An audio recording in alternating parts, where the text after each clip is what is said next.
In this video, Ken sits down with Sabastian Enges, an entrepreneur who's built success through consistency, resourcefulness, and vision. They talk about what it really means to play the long game in business, the difference between being the first and being the best, and why true success isn't about instant wins but sustainable growth. Tune in and subscribe to the Clear channel for more conversations that challenge the way you think about business and leadership.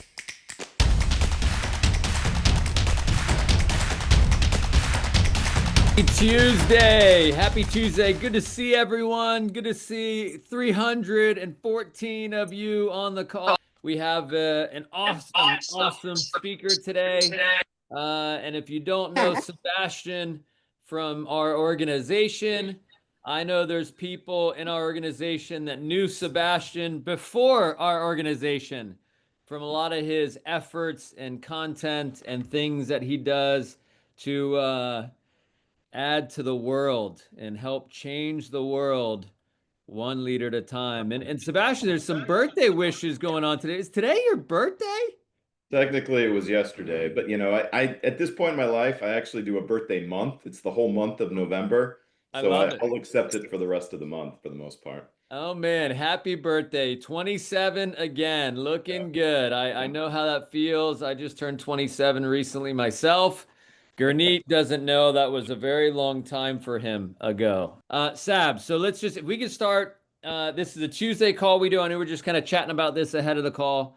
A lot of the people on today's call are leaders. Do you mind just kind of level setting and let everybody know a bit about your background, where you started, where you're from, where you are right now in your son's room, you're telling me? I'm in my son's room.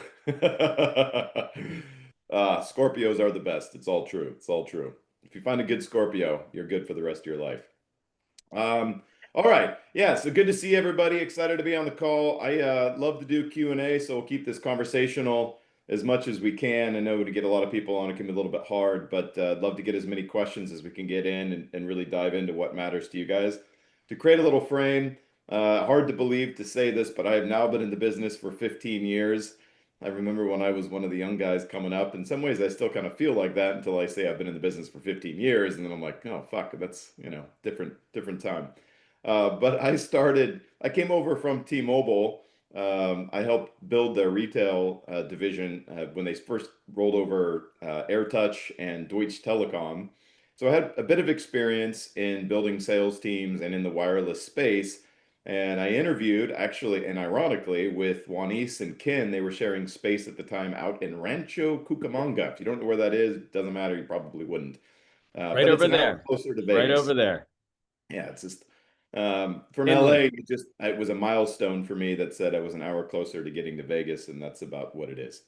But anyway, I started out in Rancho Cucamonga. I came in with an understanding, a business understanding that made me really wonder, is this business for real? Because if it is, why isn't everyone doing it? At T-Mobile, we had what we called our indirect dealers or authorized dealers that were spending $300 to $500,000 just to get in the game. They had a $150,000 inventory float, and most of them went out of business. Right. So when I was told, hey, sweat equity, $10,000, $15,000 gets paid to you to open up a new location, I literally was like, bullshit. Why wouldn't everyone do this? And I'll be a consultant within 5 years and it's game on. But I was skeptical because, it was like, didn't make sense. So I was super excited and I felt like I found my home. I found where I wanted to be. And 15 years later, we're just starting, just getting going. We just hit the threshold for those guys in my org. We've been saying 10 to 50 for the last however many years, and we have now switched to 50 to 100. But we have a lot of work to do, and we're in the fourth quarter, which is big for retail. So this is obviously a perfect time for all of our reps to take time off, to go enjoy being with your family, to take it easy so we could get ready for 2026, right? Ha! Oh, I guess sarcasm lands lightly here. I heard that. So tell me so you're in retail T-Mobile, built national a bunch of sales teams. You fall into this business. Did you answer that on Monster Career Builder or something like that? I didn't. They called me, Elizabeth, if you So remember. you're a passive. Yeah, she called me, and I was literally was going to tell her to fuck off, and the most Polite way. respectful way possible. But I was like, how did you get my number? And then this small little voice, which I've learned to listen to my entire life, this small still voice said, "This is for you. Answer this call." So I answered it. She started talking, and before she explained anything, I heard the little small voice again say, "Go to this interview." And I'm like, my whole life I've listened to that voice. I'm like, what the fuck? And I agreed to an interview because I thought she said they were in Lake Forest. Well, Lake Forest is like 15 minutes or 10 minutes from my house at the time. And then when I agreed to the interview, it ended up being an hour and 15 minutes, away. But at that point, I'd already committed to going, so I decided to go. And so I remember that because you were closer to Orange County, right? Yeah. Yeah, But and you drove to Inland Empire. I remember it was like an hour, hour and 15 minutes. I had just this when was it? September of 2009? Right? I interviewed the very end of 2009, started the beginning of 2010. But yeah, Okay. Because yeah. I had just moved to LA myself, right? So obviously partnering there in LA and Rancho and getting things going. So you fall into this industry, you have sales experience, you talk, you clearly were interested in moving up pretty quickly. What anyone that's on today that wants to move through the program relatively quickly, any mottos you have? How did you look at it? How do you look at it now, 15 years Well, later?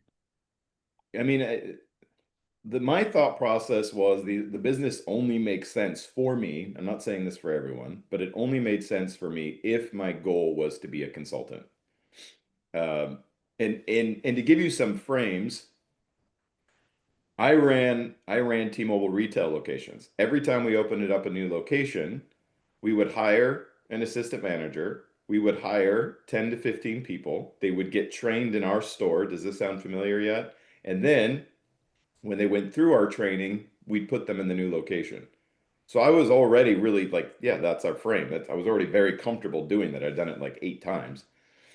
Um, but for me, it only made sense if the goal was consulted. So from literally day one, I was my decision making was through the lens of, is this sustainable and is this replicatable? And that really helped me. If you look at my career trajectory, it's death, taxes, and fucking Sebastian. I have been very consistent. Now, consistent doesn't mean I've always been number one, although I've had good runs where I have been, but I have always consistently grown. And that is by design. I didn't want to be a roller coaster of highs and lows. And as a whole, we have just been very steady Eddie, and that is a reflection. My first year's theme for my goals was sustainable growth. And that really has been how I look at the business. So when we make decisions, the decision tree is it sustainable and is it replicatable? And when we do things that aren't sustainable and aren't replicatable, we build a house of cards. And so, big thing for us right now, we don't have a business without our clients.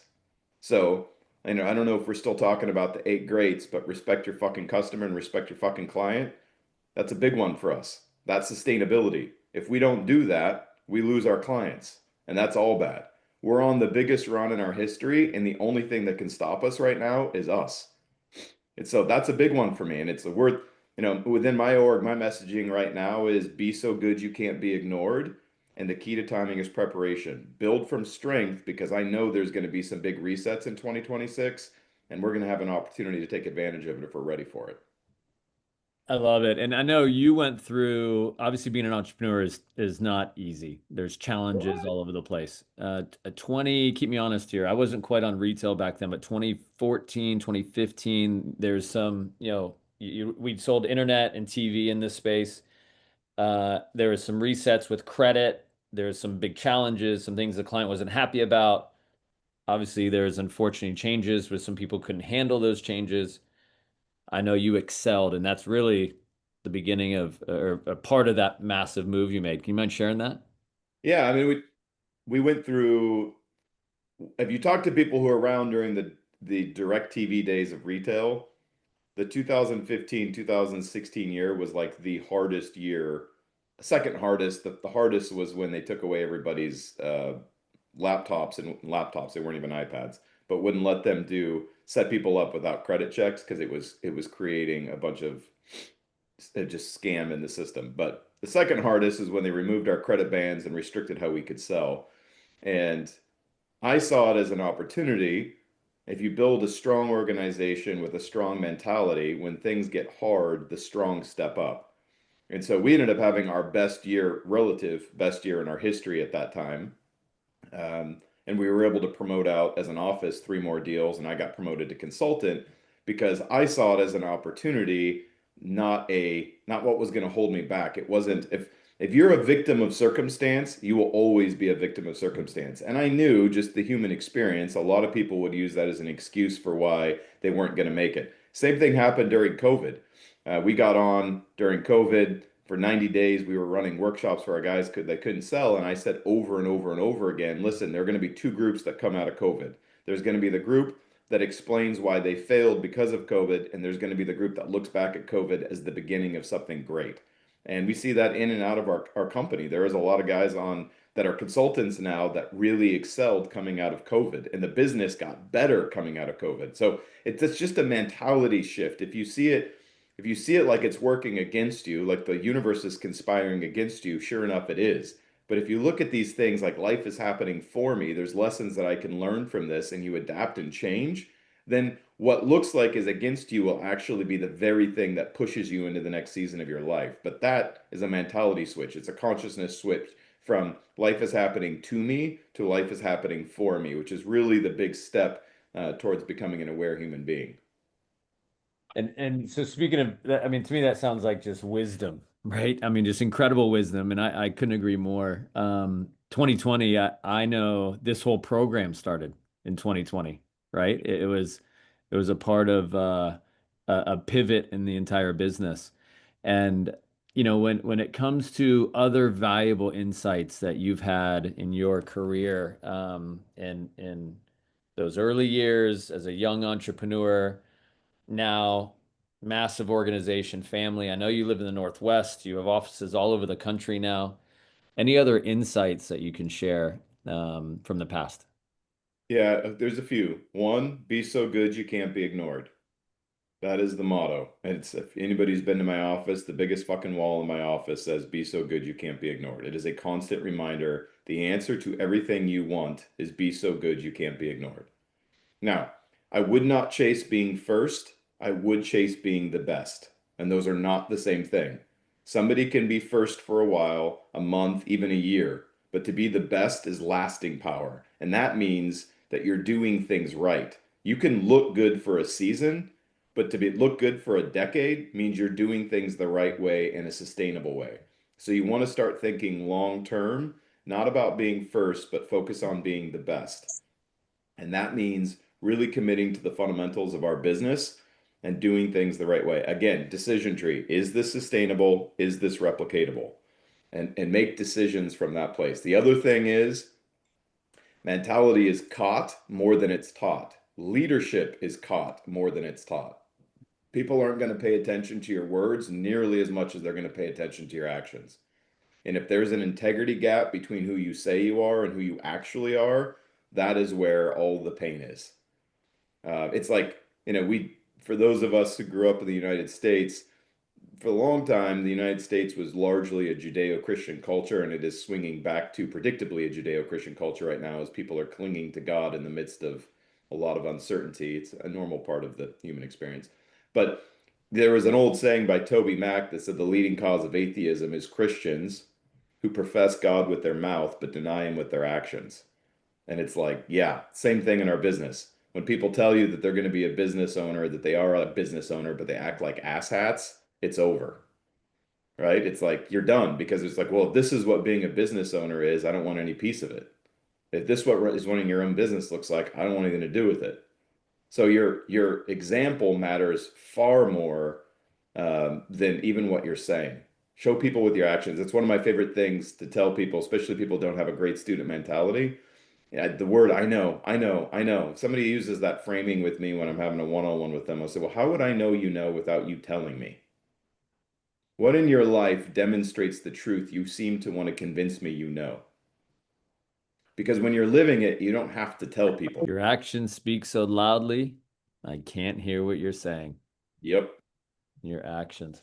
I love it. And obviously, you mentioned things are changing. We were kind of chatting a little bit about, Gen Zs and different recent studies. Do you mind sharing what you see and just perspective as you now have built a business inside of an organization, but you also have other things you do, and you've been coaching entrepreneurs in other spaces.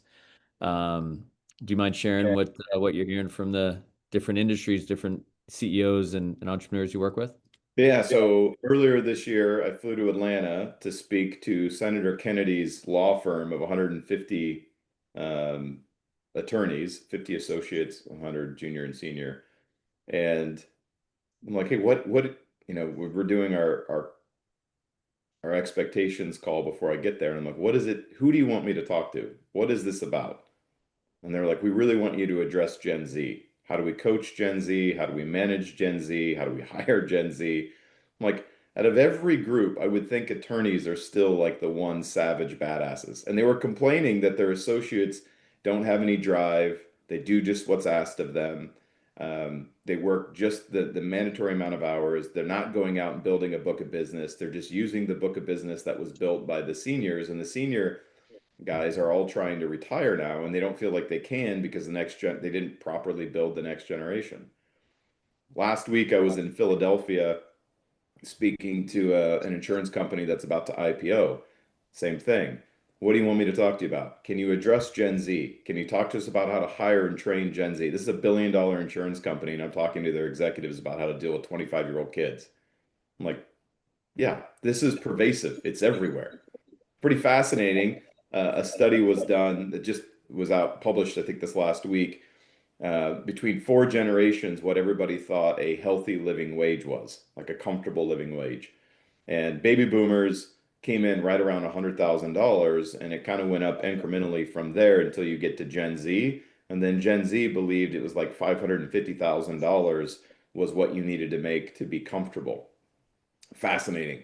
The good news for us is we legit have a business that can offer somebody that kind of money if they are willing to do the right thing, if they are willing to do whatever it takes, right? And that's pretty unique. It's kind of us and then the next group of people that make that kind of money. And it's all entrepreneurs. You're going to have a really hard time making that kind of money as an employee. You're either going to be an entrepreneur and you have a piece of the business, or you're an entrepreneur and you own and run a business. But employees don't make that kind of money. And I don't think you'd want to make that kind of money as an employee because somewhat depends on the state you're in. But in the great state of California, if you were making $500,000 a year, your take home would probably be $250,000 a year without free health insurance and a free education. So thank you, Governor Nuisance.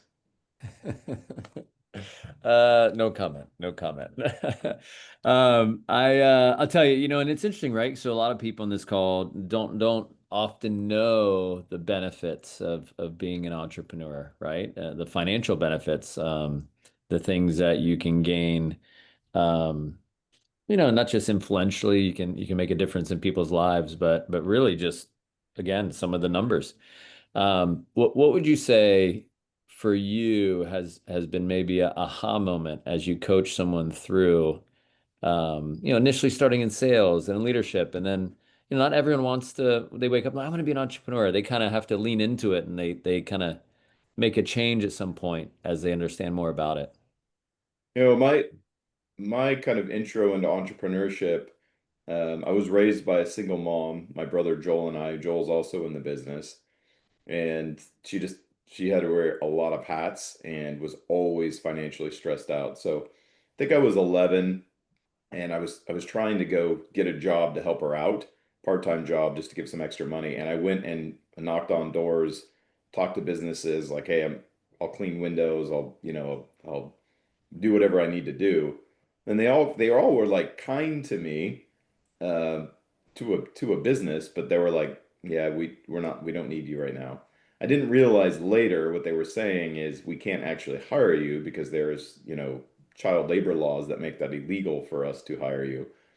And so I was at church actually, and this older man came up to me and he handed me this book and he goes, "Son, I think you should read this." And it was Think and Grow Rich by Napoleon Hill.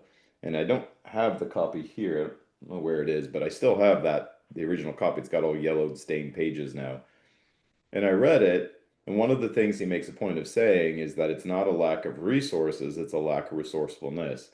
And so where I live now in the Pacific Northwest, at some point during the year, the summertime, blackberries grow wild. Like they're everywhere. They're like a frickin' weed, and blackberries are, very tasty. So it becomes kind of a tourist thing up here. All the tourists order blackberry pie, blackberry cobbler, blackberry shakes. All the restaurants have some blackberry themed something. And so I was able to hire my friends and my brother's friends, and we picked blackberries all summer. And then I started cold calling all the local restaurants and just undercutting whatever they were paying for blackberries. And I'd go drop off the blackberries, and they'd always go, "Hey, tell Mr. Ingus hi for us." And I'm like, "I am Mr. Ingus, fucker," as I'm walking away with cash in my hand. But what happened is that summer I made more money than my mom. And that really kind of pissed me off. My mom she ran a dental office. She was an office manager for a dental office. There was three dentists in there. And she worked really hard for them. And she did well, like she was well paid for her position. But it confused me that no matter how hard she worked, she was only going to make X amount of money. I was like, wait. And I grew up playing sports. So in the sports world, the better you are, the more playtime you get, the more opportunities you get. So like that just confused me. I'm like, wait, no matter how good you are, no matter how well you do, you're not going to get paid more money. And they're like, well, they just gave me a raise. Now, as an employer, I get where that comes from because it doesn't matter how good somebody is. If they're only bringing in X amount of value, you can only afford to pay them X amount, right? And so that becomes a problem. So it's like I knew then I would never put myself in a position where my earning potential is limited, where like it's flat. Now, why do people do that? Because most people choose security, right? And it happens all the time. And it's like if somebody comes to me and they want security, like great, I'll pay you a security wage, but then don't ask for the benefits. You can't get the benefits of both, right? It's like, hey, if you want an underlying salary, great, I'll pay you that. But that means you're limiting your upside potential, which is why I love people who are willing to get paid on their performance and their result. Right? Like that's the guy I want to be around. The guy who's going to bet on themselves, that's my guy. And that's me. Right? I structure all of my contracts outside of our business around performance to this day because I'm very confident in my ability to deliver. Now, if you choose security, just know you are likely, to the degree you're choosing security, you are likely limiting your upside. And so you want to be aware of that, just how you play that. It's interesting that that guy gave you that book, right? It's so, I believe people come into your life A when reason, a season, and a lifetime. exactly and also just when sometimes you just need it, right? Just it's interesting. You just got to be aware enough to see, why they're there.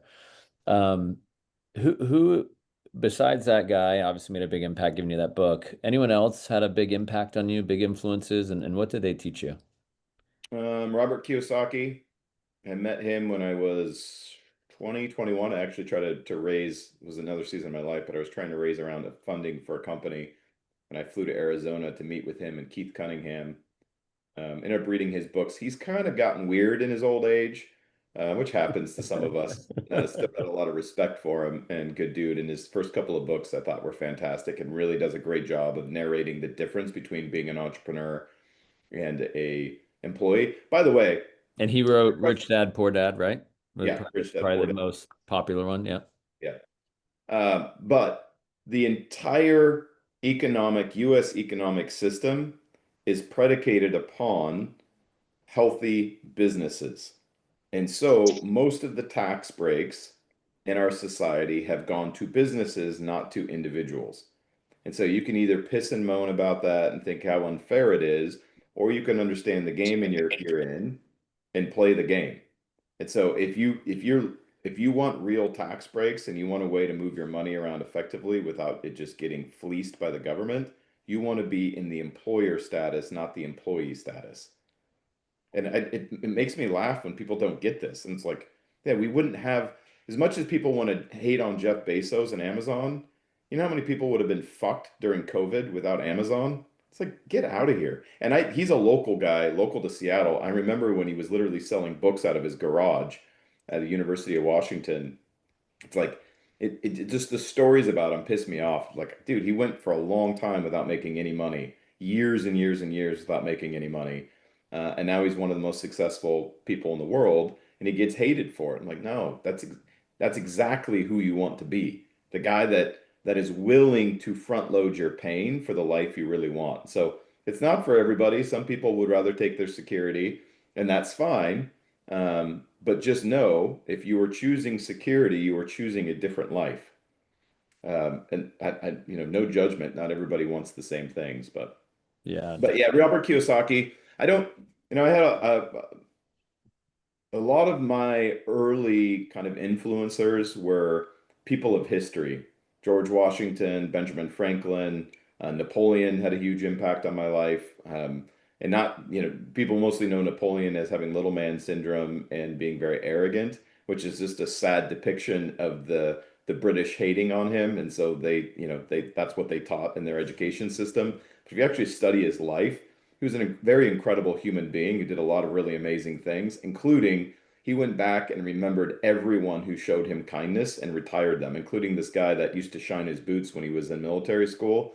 When he literally walked back into France to rule and reign, he found the dude and retired him. It was like he never forgot people who showed him kindness. He also didn't forget people who tried to fuck with him, which I am both. That's again a Scorpio thing, perhaps. I'm a great ally, but I'm a fucking savage enemy. love it. Love it. Love it. I would ask this. So, our business is a little bit different than traditional, career paths. How would you explain our business to a significant other? Your first, knowing what you know now, your first, 3 months in, you're doing sales, you may be working in a Target or a Walmart or a Best Buy, and you start to learn a little bit more about this, opportunity. How would you explain it? That we are literally getting paid to get an education on how to run a business. And when you graduate from that program, you are literally paid to open up a brand new business that you own 100% of, working with some of the biggest names in the world. I mean, in my business, and we've quantified this, 20% of our payroll cost goes into educating and developing our people. I don't know a single company that can claim that. And now I know the value of that because I get paid six digits to go speak to other companies about the same shit that I'm paying our guys to fucking listen to. So it's like Yeah, not yeah, very tolerant of those that don't want to listen.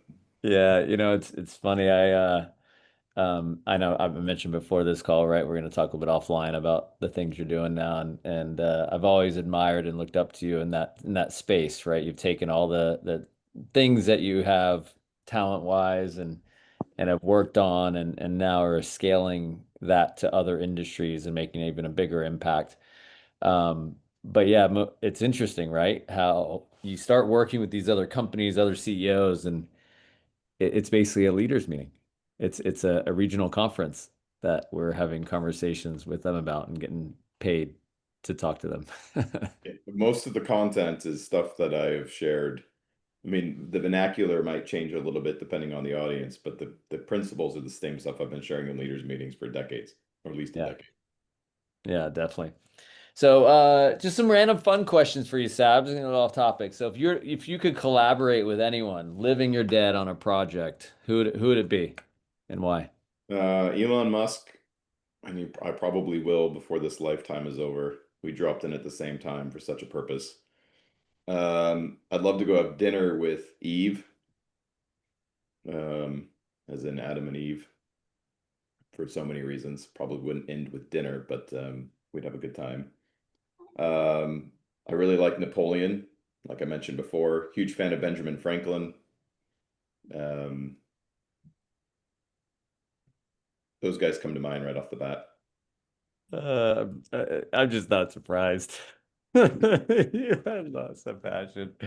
Oh man. I love it. And listen, you've gotten a chance to travel, right? Travel the world, go to different places. Um, and traveling, where would you go? Why? Anything on your list of things upcoming? And then I'd like to talk a little bit more about specifically fourth quarter and how to prepare 2026. But just a little fun I outside. think I'm really drawn to the East. I think I spent many lifetimes um, in and around India, Thailand. That's like I like Eastern culture, Eastern religion for whatever deeply resonates with me, probably because again, there's a lot of energetic alignment there over many lifetimes of being on this rock. So I like the East. Um, I'm really enjoying being at home right now. I'm enjoying being a father. I'm enjoying raising a family. I'm enjoying building a farm. We're 2 years into this project and probably have a couple more before we'll be totally sustainable. But the goal is to be able to live 80% of our calories coming off our property. And so every year it gets better and better. We had a big garden this year, which is awesome. And we're eating, local beef, local milk, local cheese. Most of our fruits and vegetables have come from our garden, and that's pretty incredible. And when I was a kid, we lived that way because we were poor, right? It was like, and a part of me frustrated. I was frustrated by it as a kid. I didn't know any better because we everything we ate was from our property, or we'd go fishing and things like that. And then I realized as I got older that I was really lucky because I didn't eat a lot of shit growing up. And now as a grown man, I can still wear the same clothes I wore in high school. For the most part, I don't, but I could. And that's pretty cool. And I'm healthy. So Do you walk down the street with your hand in the back pocket as you're, I'm just kidding, different story. Anyways, the how big is your property? I hear it's a few hundred acres. Is that true? it's only we've got 20 acres and we're at least the option to buy the other 20 next to us. We'll have 40, and then we have about another 30 acres offsite, and we're under contract to buy two more pieces right now to add. And You're eventually getting we're going to start hosting org events up here. That's the goal, is like start bringing my guys up and start teaching them what we're doing, and doing more small group stuff. But it takes a lot. It's like the old saying, you'll get less done in a year than you think you will, but you'll get far more done in 5. There's a lot of truth to that. It's learning how to be consistent over the long haul. You'll get to your goals, but it's slow is fast. It may feel slow in the beginning, but you'll look up one day and realize you're so much further ahead than you thought you were if you keep a 5 to 10 year horizon, not the next 3 months. Most of the dumb decisions that we make in life come down to wanting something now, right? It's like we're worshiping at the altar of nowism, and that's a big one in our culture. It's very easy to manipulate people who want things now. And there's a lot of that because we're more emotional as a species than probably any other time in our history. And it's very easy to manipulate people who are emotional because emotions are all about now, now, now, now, now, now. Yeah. And social media sure doesn't help with that, right? It's like I think the quote is you overestimate what you can do in a year and underestimate what you can accomplish in 10. Yeah. And I would agree. I would agree. That's awesome. Any last bits of wisdom? It's fourth quarter. A lot of people, I mean, obviously the year is still got a lot to do in the next 8 to 10 weeks to finish the year strong. Mentality as far as retail, you've been in this space for a bit. How to prepare 2026 and make that a massive year as Yeah, a I leader mean, or even young owners in the business. What's your tips? I'm just reiterating what I'm already saying. Do things that are sustainable and replicatable. This is a huge time of year. Take advantage of it. You can stack, like, I look at our game like Catan or like Risk, if anybody plays either one of those games. If you want to be a consultant, look at the game board like the game of Risk or the game of Catan. You need two resources: cash and headcount, competent headcount and cash. Those are your two resources to continue to expand. And so if I'm a rep, I'm stacking cash. Cash gives me options. If I'm an owner, I'm stacking cash because cash gives me options. And then I'm building headcount. So when there are opportunities on the board, I can take advantage of them. And my entire come up, we averaged we had 18 promotions. We did 18 promotions over 6 years, And we averaged 38 headcount through that entire time while promoting out those deals. And that gave me a huge advantage because at the end of the day, even if they wanted to give opportunity to other people, they knew I could take it. I was like, oh, fuck, he's got the headcount and the cash to pull this off. So let's go there. So again, look at the game. If you're a gamer, look at it from that lens. And then put yourself in a position to take advantage of it. And fourth quarter is awesome. And I started with a little satire. If you are in retail, you were signing up for no days off other than the main holidays. This is our time of year, and this is where we need to come through for our clients. So hopefully all of the owners have already pre-framed this for you, but this is not the time to take off. If you are going to take time off at the rep level, which I highly don't recommend, that would be more like a February, March time period. Certainly not in the middle of fourth quarter. This is the time to really step up, build your crews, and get ready for next year. And if you have the ability, if you're in range of being able to get promoted out next year, this is where you beef up. And there's an opportunity right now to strengthen your team, strengthen your crews, and build a lot of cash so that you're ready to go the end of the first quarter and get positioned for what's coming. And then we got to come through for our clients. It's going to take all of us to do this right, but we're getting secret shopped like motherfuckers and we're not doing a great job with it. It's just simple stuff. We got to execute on the things that we know that are in our control. We got to be professionals. We got to wear our name badges. For the love of God, we do not roam our stores. No means no, so don't keep pushing. Just simple stuff. I mean, the game is easier than it's ever been, but we hurt ourselves by not doing things the right way. And at this point, because we are all connected, what happens in one city affects all of us. So it takes all of us to make sure that this is done right. Love it. Love it, love it. So, Sebastian, if people are interested in to hearing from you or seeing your content other places, where can they find you if they've been living under a rock? Because they should have already found you. At Sabastian Enges on all platforms is the best way to reach me. If you want to engage with me, Instagram, I do respond to Instagram DMs. Just make sure you put in the context who you are, because it can get a little overbearing there. But I do try to get back to people in the DMs. So that's the best place to reach out to me if you'd like to chat. Love it. Love it, love it. I know you've had a few videos that have gone crazy on those platforms. Any final thoughts? Any final thoughts? And thank you so much for everyone that is on today. Just we have Vera Quinn coming on next week at 12 Eastern. Today we pushed it back. We were going to have our friend John Wiggins on, but he had some things come up. And having Sebastian on today is equally as amazing as having John on, in my opinion.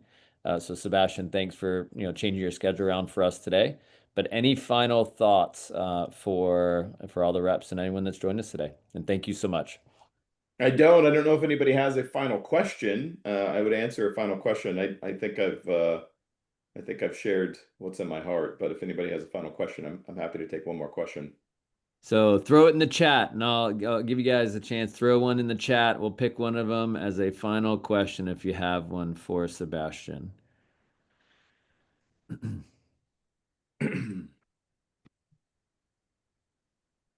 All right, let's see here. I I like like that. You see one that popped through? You want to grab one, Sebastian, or hit you? Yeah, so a pretty large study was done, a meta study that was done over an 8-year period of time that found that emotional intelligence was a far greater indicator of lasting success over IQ. And that makes sense.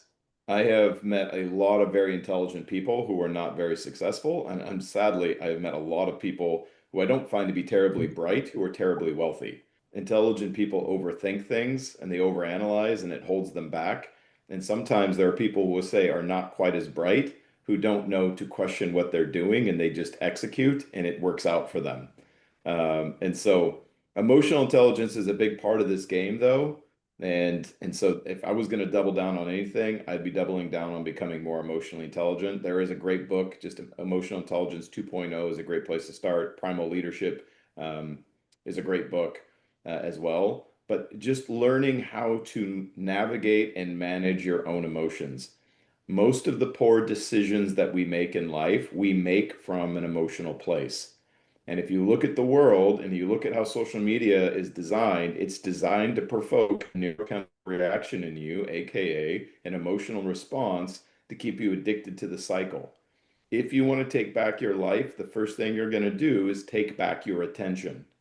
Be very conscious of what you are giving your attention to. The person who is most present in the room is most likely the most powerful person or most influential person in the room. And so be very aware of what you are giving your attention to. That is the currency of the economy that we live in. And that has a lot to do with becoming just more emotionally intelligent. One is there's two parts to emotional intelligence. One is understanding and being aware of what you're experiencing. And the second part of that is being aware of how people are experiencing the world and you around you. And so you can read a room well, you can understand when something's appropriate to say, when it's not. You can understand how to reach someone just simply by paying attention to their body language, their tone, and where they're coming from. Um, but I would double down on emotional intelligence for sure. Love it. Love it. Love it. Sebastian, thank you for your time. Thank you for joining us today. Happy Tuesday, everyone. You guys have an amazing week. We'll see you guys next week, 12 o'clock Eastern time for Vera. Thank you guys. Take care.